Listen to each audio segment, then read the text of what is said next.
Yes, so thanks to the organizers and to Ludger in particular for inviting us. So I want to talk about what I entitled Beyond Drawing, and I will focus on the discipline of drawing, as you all know, and perhaps push the boundaries a bit. So why focusing on drawing? I will try to justify this. So it's one, I think we can all agree, it's an expression of human creativity. I'm interested, coming from sitting in a computing department, I'm interested in the fact that it can be seen as being process-based. It involves different skills in particular, different techniques also. It's an old art with lots of knowledge available. It is what I call reflexive, so it's meant to be appreciated as any art discipline, and that's also something we want to think about in the work we do. We mentioned already artificial intelligence today, so for me it's also a discipline which gives us on the computing side, perhaps a fresh way to look into intelligence. Very interestingly, also, I think, it's shared by everybody here, I believe. We all practice the art of drawing when we are young kids, at least. Some of us keep practicing or return to it later in life. So it is of all the art practices, I think it's one that's really general, so it applies to everybody, every culture. And then it diversifies into cultural bound experiences and representations. And that's a topic I will mention a little bit, but not focus too much on. It's something I consider very advanced to study. Also relevant to my discussion today, it's performed via an articulated body, our body, and you will see later why this is of importance in our work. So here's an example of what I mean by drawing. It can be something very imprecise, such as a sketch by our Spanish artist Pablo Gargalo. And if you talk to a vision scientist, especially a computer vision scientist, well, this kind of representation is problematic. There's no clear defined outlines in this picture or features, although for the human mind it is full of features and very recognizable. Although drawing is usually done on a flat piece of paper or canvas, it's very easy to render the impression of 3 dimensions. So we have a tension between the space in which we are active, 2D, and what can be done with that space using drawing. What you also see in this important drawing is a notion of high-level representation. So the nice curve line that you see through the body here is called a line of action in animation. This is a kind of line that would be drawn by master animators in Disney Studios, for example, way back. And then another assistant would start putting all the details. And that's one way of thinking of how to use drawing at different levels and in collaboration. And on the topic of representations, yes, there's a lot of interesting expertise in the field of drawing that can be used then perhaps in computing and other vision sciences such as perception. And I could go into details, but I won't today. Another aspect of drawing that's important in our study, as you will discover soon, is the problem of understanding movement, and in particular movement of the body. And this again relates to the art of animation. So given this background and motivation, in recent years in my group we've posed the following hypothesis, which is not unique to us, but it remains a scientific hypothesis, that the appreciation of an art piece, and in particular via drawing, And what we call aesthetics and perhaps the skill of the artist could be very tightly coupled to a notion of movement, and that this movement in the creation of the traces on the canvas would be recoverable by observation. So this is an hypothesis, hasn't been proven, but there's quite a lot of evidence that it makes sense. Now, how the human mind recovers a movement remains a mystery in the details.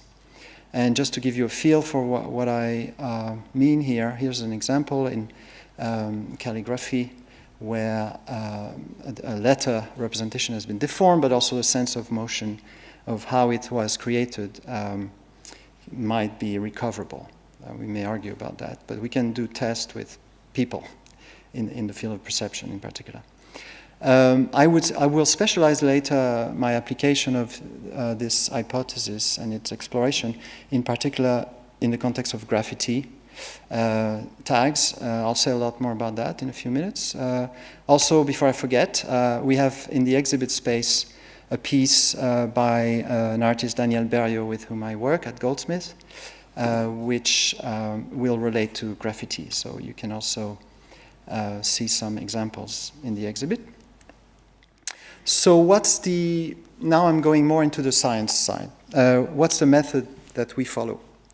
And I will illustrate that after that with a few examples, a few projects. So we go back to this idea of processes. We try to, in discussion with an artist, an expert, we try to identify a series of what we call process or subsystems. And from that description, we try to conceive of primitives or perhaps primitives, which leads us to create computational models. And I will give you a flavor of that later on. Once we have satisfying computational models that approximate the art of drawing in very particular cases, as you will see,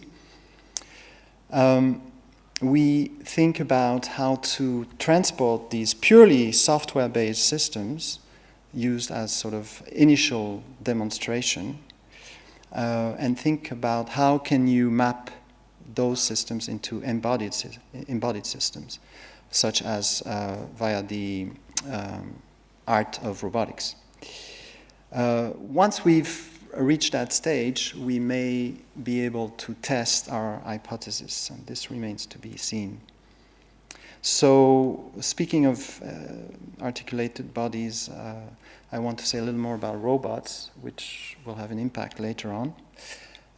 So why use robotics in this context? Well, robotics is interesting for a number of reasons, beside the fact that it's now perhaps more democratically available. So you don't need to be a roboticist to be practicing the art of robotics in the last few years. This is a very recent phenomenon. So it is open to artists included. So I work, the people I work often have never practiced the art of robotics, but then are able to engage in it fairly rapidly. For an artist and their practice, it has the advantage of performance, so the impact in a physical performance. So we're crossing the boundary here between the purely computational again and the physical. Now that's I think key in how robotics may impact the art practice.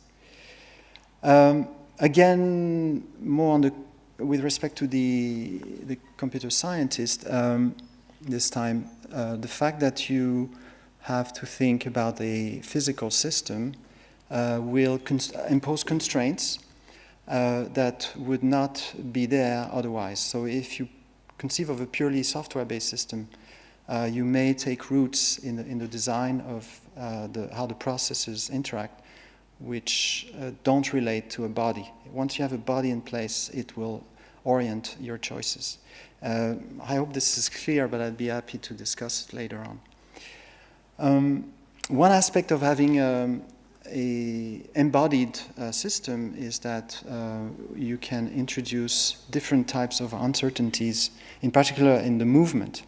And our experience is that by conceiving a machine and understanding some levels of uncertainty, we are able to achieve interesting effects which might be characterizing this elusive notion of what's a style, what distinguishes the action or the style of an artist versus another might be captured by these uncertainties.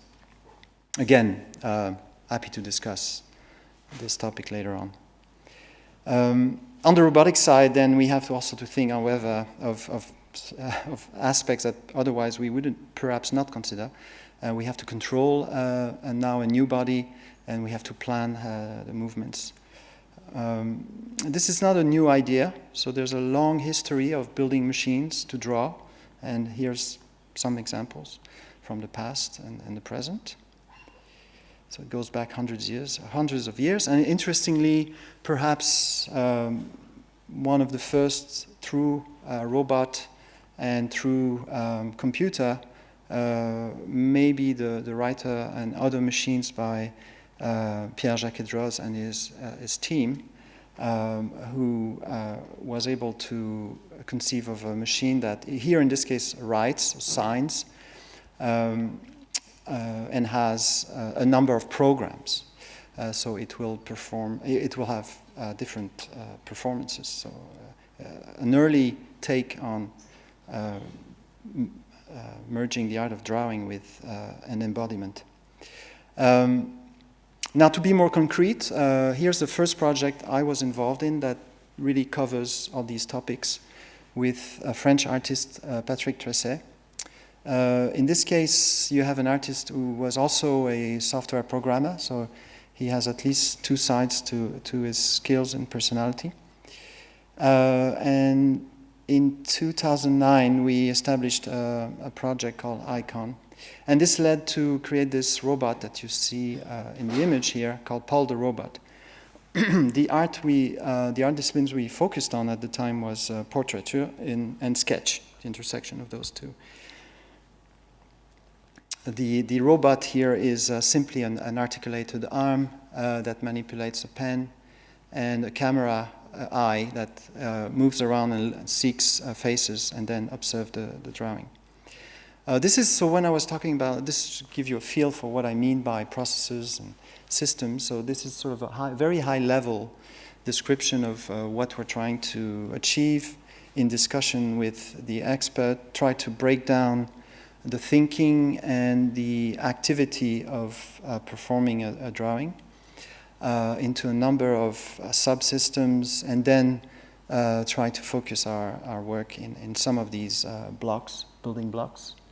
In the case of Icon, we didn't do much in terms of mental imagery and schemata and experience, but we touch upon the other topics. And more recently, as you will see, we're still focusing on the same blocks, but are bringing in some notion of experience. This, just to illustrate the computational side, going backward. So this was the end result of Icon pre-2009. So this was a sketching and a system that was much simpler than what I just illustrated with my diagram, but it was purely software, and we were trying to understand the particular technique of Patrick. Now, when you focus on details, you'll see that you recognize probably that this is done by a machine, and it's far from what the human tends to do, because you have a high degree of precision in the gestures in particular used to render, so there's exactitude in the repetition of the lines, which is not what a human tends to do. Here, a first take on a machine. So this was one of the first implementations by Patrick of moving from a purely software system to a software plus machine system. And there we start seeing interesting effects of using a machine, so constraints are appearing. Here, we were not very good at controlling curvature and acceleration, so the end result was something with round motions, and you can detect that in the limits of what's possible there. And then eventually we decided that we were ready to build our own robot, and this is what we did, started in about 2009. And in 2010 we had our first demo of that system at an art festival in London called Kinetica. So to give you a feel for what was achieved at that time, here's a little video on the Icon project and Paul the robot. So the system looks around, finds a face using some computer vision.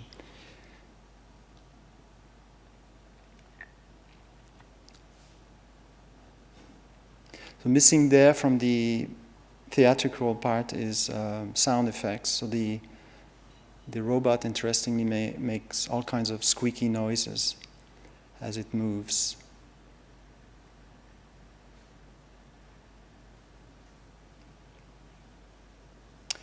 Typical portrait takes 20 minutes or so. It depends, of course, of what features in your face are used. And we could talk a little more about the particular technique we've implemented with respect to Patrick's way of doing these sketches himself. So, yes.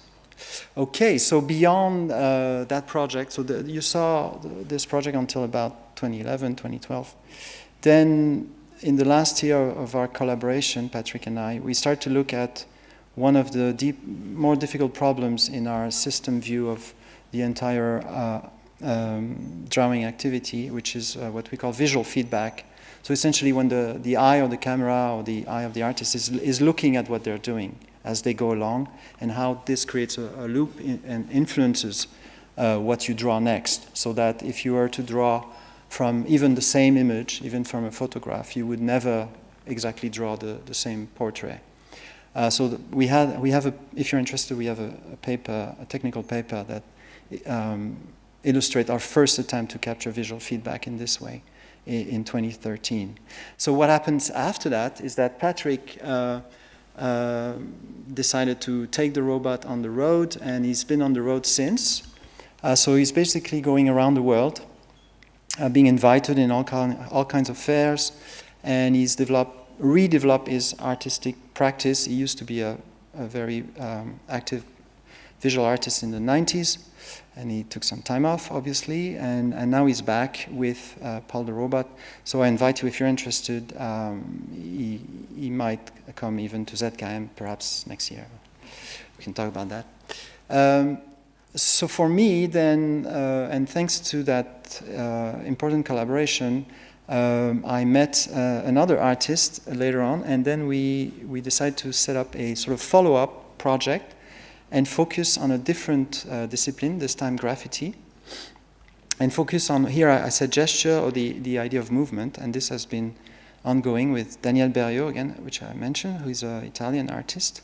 He's also, turns out, a very good programmer. He's done some work in the game industry, for example. So he comes with a lot of skills from the start. This project, thanks to the previous work, is also a bit larger, so it involves other team. In particular, we have a very close collaboration with Dr. Kelly Nan in IDIAP, which is in Switzerland, on the robotic side. And more recently, we have beginning of collaborations with Polytechnique in Montreal. I'll say a little more about that. They are specialists in the movement, human movement science. And in Leuven, it's a team in perception who will do tests such as a take on the Turing test from an artistic perspective, for example. Here's Daniel, and here are some of the pieces either him or colleagues practice.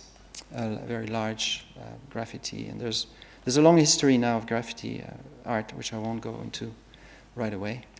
So what might be different from what you saw before? Because we're trying to sort of push the agenda, go beyond what we had achieved before. So graffiti tend to be made of very rapid gestures, which become useful and valid after lots of practice. So you may have noticed a lot of graffiti done by early practitioners and maybe not look so good in terms of skills, but the skill improves with practice. And we want to try to capture that notion, going from a naive rendering to an expert rendering, and how do you notice the difference. It has also the sort of interest of being a bit wider in terms of what type of surfaces are used compared to the traditional paper surface. And again, our focus at that stage from the computer science side is to look more carefully, something we had not done with the previous project, into the dynamics of movement and try to get closer to answer our hypothesis, initial hypothesis. And again, we think the hypothesis is basically that this has a large say into, as an observer, to qualify the aesthetic value of the piece. I'm not going to go into a lot of mathematical detail, but just want to give you a feel that there is some mathematics involved.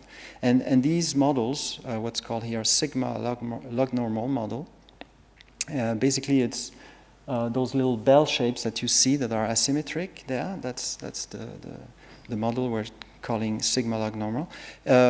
These come not from us, but we took that from the experience already acquired in a particular field called graphonomy or graphonomics. This is a science that studies in particular the action of writing by a human. This science started to be crossing with math and computing since about the 70s.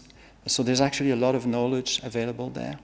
And we're reusing a lot of that knowledge. So that particular model is in particular promoted by this professor I mentioned at École Polytechnique in Montreal. His name is Régent Plamondon. So we've started to work a bit with him. It has the advantage, one of the characteristics, beside the fact that it's proposed as an accurate model of how the human moves their arm and hand when you do a writing or drawing gestures.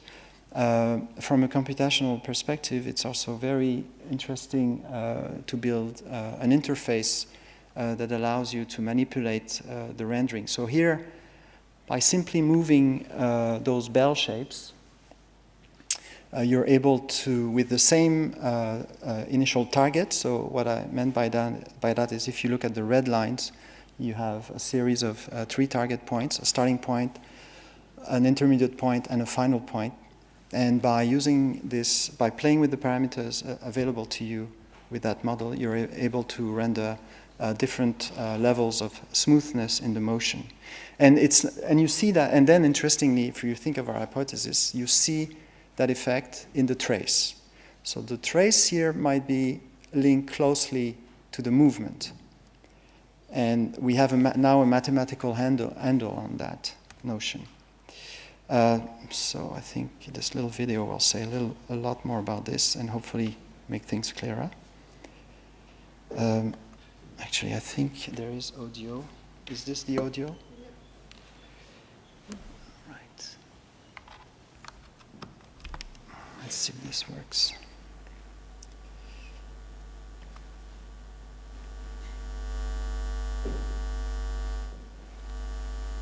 I'm not sure it's working, the audio, so maybe I'll talk over it. Right, so it starts with, it gave you a feel for the history. It goes back at least to the 70s. Metro of New York is believed to be where graffiti became an art form. It's taken all kinds of different styles by this day. And this is the software. What you see here is the software that we built about a year ago. And what you see, I'm going to stop it a second here. What you see in the top left is this view from the mathematical side of what is being done in terms of movements and trace and rendering traces. And think of these, so these bell shapes here that overlap. So this is how graphonomy, the science of human movement in the context of writing and signing, the human is using this kind of approximation, or this model is a good approximation of how the human behaves in terms of movement. So we are driving our graphic, our computational model and testing it in a first stage. This is the stage where we build a purely, if you remember our method, a purely computational model. And then, of course, it is an interface, it is a software, so for the artist, you now have a sort of a new tool that you can explore, and it relates in an interesting way to what you would do if you were an expert.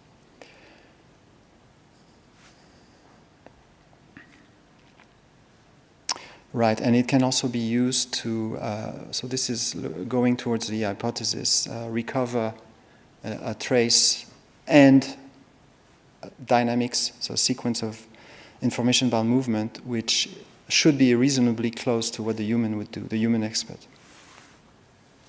Here what we show is that we can also use the model to explore variety and in the rendering. So you have the same style with a trace and the same graffiti with slight variations available to you, which corresponds to what a human would do. And then we sort of exported it to other typical graphical applications. This was presented in context of computer graphics conference, so I could explain why we use these images. So in terms of the method, now we about a year ago we were happy with our computational side, and we started to say, okay, now we're ready. Let's move to the robotic side. So how much more time do I have? A few minutes? Okay, just so I can pace myself. Thank you. Yes, so perhaps here what are we doing? What we do is we have an observation using a camera. So we observe Daniel doing his graffiti on the left side here. We extract a number of target points, and that corresponds to the way the model functions. And these are then used to plan motor action. So we have now, because of the model we've used from graphonomy, from simple targets we can actually design a model of the dynamics for the movement. So having that richness, thanks to the work in graphonomy, we can use that. You may appreciate that we can then exploit that for the robotics part and the complexity of controlling an artificial limb. So this was one of the first tests. So here what you're going to see is an instrument that Daniel calls a graphitizer. So this is typically a graffiti machine that runs autonomously from programs designed by Daniel. But here in this particular case, we're going to use this methodology of observing Daniel, extracting a very compact set of information, a few target points, and then using the model to try to recreate the trace, but also hopefully the movement. So in this little video, we'll overlap the two so that you can see how good or bad it is.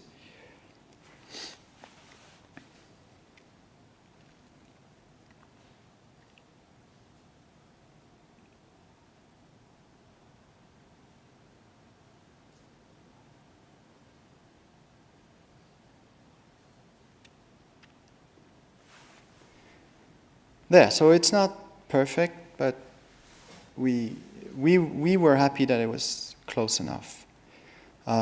Close enough to keep moving further. So this is where collaboration with robotics expert became interesting. So basically we could go to them and show what we're doing, and they were interested. Also, just as an aside, it turns out that in the field of robotics, they use lots of math models, but they were not familiar with this model coming from the graphonomy science. So we made a connection there for them. So what you're going to see now is a much more recent result. So we have now a humanoid robot, which you see here. It's called the Baxter. It was designed by a company in Boston, and in its initial version, it's meant for R&D. But there are some models of this humanoid robot. It's meant to be collaborative with a human. It's a kind of robot that you can safely work with, so you can be near it and it won't kill you, basically. By that I mean that if a robot that you find in industry moves, it just moves. So if you're in the way, it's going to move you. It's going to move through you, but not these robots. They're called compliant. They basically they behave like a normal human body. They will, if they find resistance, they will stop. You could potentially design it to shake your hands, for example. And again, these robots, if you look at the company who makes them, that's their goal. They want to create robots that can be used in collaborative modes with humans. Sorry. So here's the little video. So in this work with Sylvain Carlinon and IDIAP, beside the issues of robotics, it's also a team that's interested in learning, what they call learning by experience. I think we talked a little bit earlier today as well of machine learning in the context of AI. So this would be a subset of what's called machine learning. So you saw briefly at the beginning that the robot was improving on those targets. So it was learning from its mistakes. Once it's learned from its mistakes and it's basically integrated this skill based on targets, it can then go around and draw its own tags. So eventually you'll write his name, Baxter. So we're not it's early experiments. We're not using the full potential of this platform. It has 2 arms, which is unusual. We're not really using the second arm. From the artistic point of view, then this is a tool. This is an extension. So you can use it in other ways now. You have a new tool to draw. So here we're drawing in thin air. In 2D or 3D. Yes.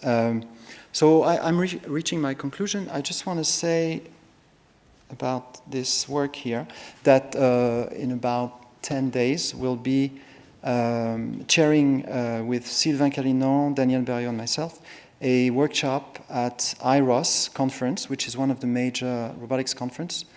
The workshop is called Artistically Skillful Robots. It has 9 invited speakers, and they're from the art side, they are from the computer side in academia, and also you have people from Google X in this case and from Microsoft. So we're starting to see interest from industry into combining robots and artistic discipline, which is, I think, a very recent phenomenon. And if you're interested in that workshop, of course we can give you more details after.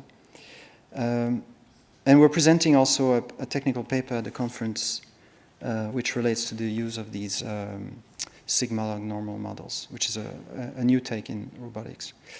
So my conclusion is that as a few points I would like to highlight. Although we're focusing on drawing, I think we are opening doors to think of other artistic disciplines. I haven't gone much into the field of perception, but I think the science of perception from psychology has an important role to play, and we have collaborations with a few psychologists, but I think there's another field that can intersect with what we're describing here, and then machines engineering as well. So as I pointed out at the beginning, drawing plays a role in, it's an example of where human creativity plays a large role. And here I think we're going beyond because we offer new means to extend that type of creativity. Then from a reflexive point of view, these platforms, I see them and I'm mostly interested in them as ways to understand the human. So they give us new possibilities in studying the human. what the human does. And it's not just actions, processes, skills, but it gives us, I think, new ways to address the problem of intelligence. What is that? And in particular, by putting all together concept of perception, actions, iteration, the feedback and the loops, and then perhaps trying to say something interesting about notion of aesthetics. And by search here, I mean the problem of the creator or the artist who has a blank canvas, for example, and needs to create something different. So needs to search through a space of possible without, and being unique, without repeating what others have already explored. So that kind of search, we want to address that interesting notion. Ultimately, later on, we haven't really gone there again. I think these kinds of systems and studies should give us new routes to explore what we may call cultural memes, the equivalent of a gene, but in the cultural setup. So, of course, the work involves many people, many talented people. I've mentioned a few: Patrick, Sylvain, the other previous PhD, Carol, who's an expert in animation and movement science, had a big impact. Prashant, I haven't mentioned, is finishing a PhD on the computer vision side of the work. Danielle we know, is a graffiti artist. Stephen Todd, an experienced programmer. Vesna, who's here and also is participating in this type of work. And William, a well-known artist in the field of creativity using digital means. And with him, more recently, and this is more of a plug or a teaser, William is exploring the use of VR in his organic art. And I'm interested also in it because I see it as a mean to explore drawing in space, in 3D space. You saw a few hints of that in some of the videos. And again, this is a piece, by the way, organic VR art, which was presented last weekend in London at an event called New Scientist Live, and we'd be happy to bring it here perhaps next year. Thank you.